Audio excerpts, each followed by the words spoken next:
ইরানের পররাষ্ট্রমন্ত্রী হোসাইন আমির আবদুল্লাহিয়ান তেহরানে বিদেশি রাষ্ট্রদূতদের এক বৈঠকে ইসরায়েল ইরান সংঘাত এবং পারমাণবিক আলোচনা নিয়ে ইরানের অবস্থান স্পষ্ট করেছেন।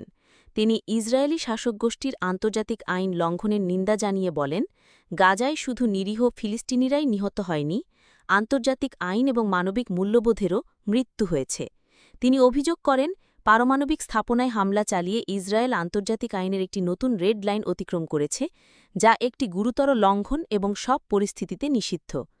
নিরাপত্তা পরিষদ এই বিষয়ে উদাসীন ছিল বলেও তিনি সমালোচনা করেন। ইরানের আগ্রাসনের জবাবে ইরান আত্মরক্ষা নীতির ভিত্তিতে পদক্ষেপ নিয়েছে।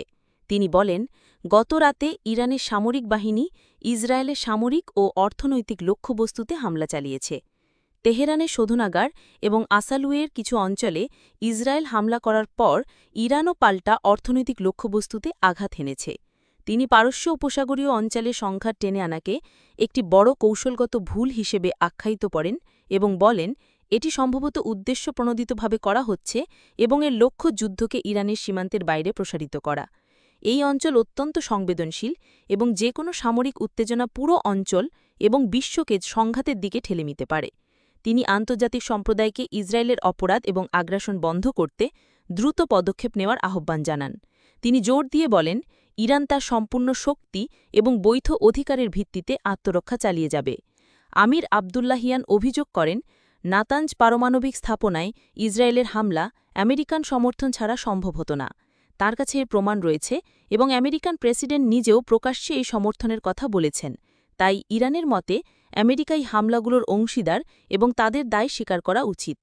পরমাণু আলোচনা প্রসঙ্গে তিনি বলেন, নাতাঞ্জ পারমাণবিক স্থাপনায় হামলার বিষয়ে আইএইএর মহাপরিচালককে একটি জরুরি বৈঠক ডাকার অনুরোধ করা হয়েছে, যা সোমবার অনুষ্ঠিত হবে। তিনি আশা করেন যে আইএইএ পরিচালনা পর্ষদ আন্তর্জাতিক আইনের এই স্পষ্ট লঙ্ঘনের জন্য ইসরায়েলকে কঠোর নিন্দা জানাবে এবং এর জন্য শাস্তিও দেবে। আমির আবদুল্লাহিয়ান জানান, ইরান যুদ্ধ সম্প্রসারণ করতে চায় না যদি না এটি তাদের ওপর চাপিয়ে দেয়া হয়।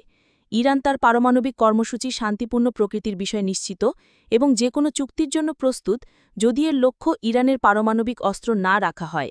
কিন্তু যদি চুক্তির লক্ষ্য ইরানকে তার পারমাণবিক অধিকার থেকে বঞ্চিত করা হয়, তাহলে ইরান তা মেনে নেবে না। তিনি জানান, পরমাণু আলোচনা বারবার ইসরায়েল দ্বারা বাধাগ্রস্ত হয়েছে। পরিশেষে তিনি আমেরিকান সরকারের প্রতি আহ্বান জানান, যদি তারা এই হামলায় জড়িত না থাকার দাবি করে তাহলে তা স্পষ্ট এবং প্রকাশ্যে ঘোষণা করুক, কারণ ব্যক্তিগত বার্তা যথেষ্ট নয়। তিনি আন্তর্জাতিক সম্প্রদায়কে ইসরায়েলের অপরাধ এবং আন্তর্জাতিক আইন লঙ্ঘনের বিরুদ্ধে দাঁড়ানোর আহ্বান জানিয়ে বলেন, এটাই অঞ্চলে এবং বিশ্বে শান্তি